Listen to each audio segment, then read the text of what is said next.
We have to find out exactly how many ballots are implicated, how many ballots were not inspected. The estimates I have so far, but we haven't finished this investigation, is there was about 150 to 200,000 ballots here and about 300,000 ballots in Pittsburgh. It may be more, it may be less. Now that's very serious because the margin of victory, after being behind by 800,000, was only about 40,000. And it's a little odd that every vote from Tuesday on was all for the one candidate. There's also a very strange thing that happened, which will be part of our case. At some point during the process, when the lead of President Trump reduced from something like 50,000 to 30,000, at the time it was at 50,000, 94% of the vote had been cast. When we got to 30,000, it was only 90% of the vote cast. Now, I can get experts to tell you how that happens. That happens because, think about it, you increase the denominator. What do you increase the denominator with?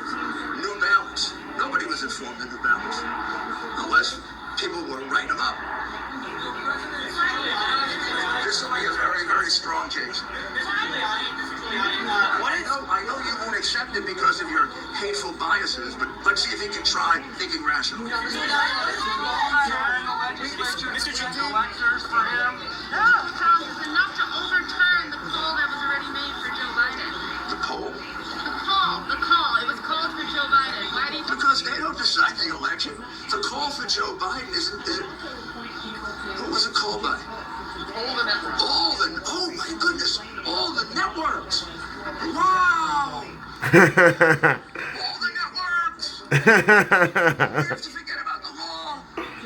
Judges don't count. All the networks thought Biden was going to win by 10%. Gee, what happened? Come on, don't be ridiculous. Networks don't get to decide elections. Courts do. Will be enough to overtake that call. Of course, courts set aside elections when they're illegal. In this particular case, I don't know if there's enough evidence to set aside the entire election. Certainly not around the country, maybe in Pennsylvania.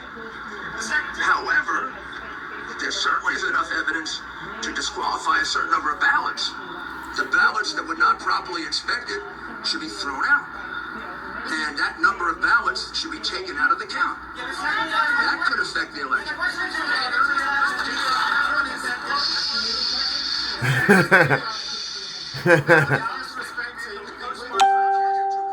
Segregated ballots that came in that were postmarked on Tuesday but arrived at the Board of Elections office on Wednesday, Thursday, or by Friday. That's a whole new issue that we're just developing. Seems to be a significant number of ballots, and there seems to be a significant number of, I shouldn't say significant, there seem to be 3 or 4 very credible witnesses that there was backdating going on, and there are direct witnesses for that, but I'm sure you'll call that not evidence.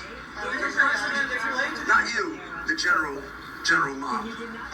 Can you just speak to the legal process that you're preparing? So you're going to be filing a lawsuit, Yes. I imagine, in state court. Yes. Can you walk us through, that process for us laymen who, are you expecting us to go to the Supreme Court? I'll let you take it from there. Thank you, sir. I can be a law professor. The case that we would file, many cases are going to be filed. Some big, some small. This is going to be eventually a big case because it will go beyond Pennsylvania. But right now, the case is a civil rights case. It'll be filed in federal court. It'll be filed in federal court. You can file it here or Pittsburgh. That'll be the choice of our lawyer who's looking at it now.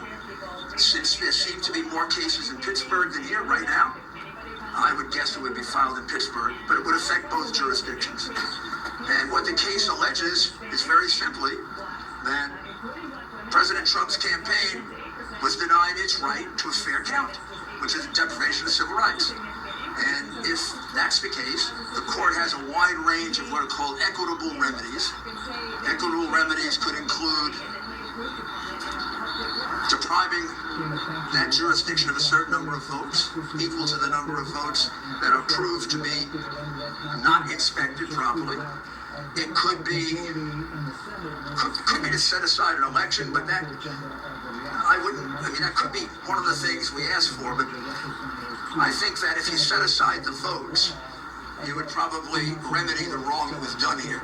Now, it could turn out, as we go beyond Pittsburgh and we go beyond Philadelphia, and we have a little bit of evidence elsewhere in another Democratic part of the state that the same thing was going on, that it might spread to there. Where I do see it spreading, however, is sometime next week, unless I'm wrong, I think there'll be a similar case in Atlanta where similar things were going on. Republican inspectors showed up. They inspected to inspect, like they do for absentee ballots, and they were uniformly kept out. They got to see nothing. And remember, Atlanta had to do the same thing you had to do. They had to catch Biden up because on election night he had lost. And he was down by a very good margin with only 85% to go. Something very similar happened in Michigan, Wisconsin. Fucking, this is ridiculous. This election is a fucking joke.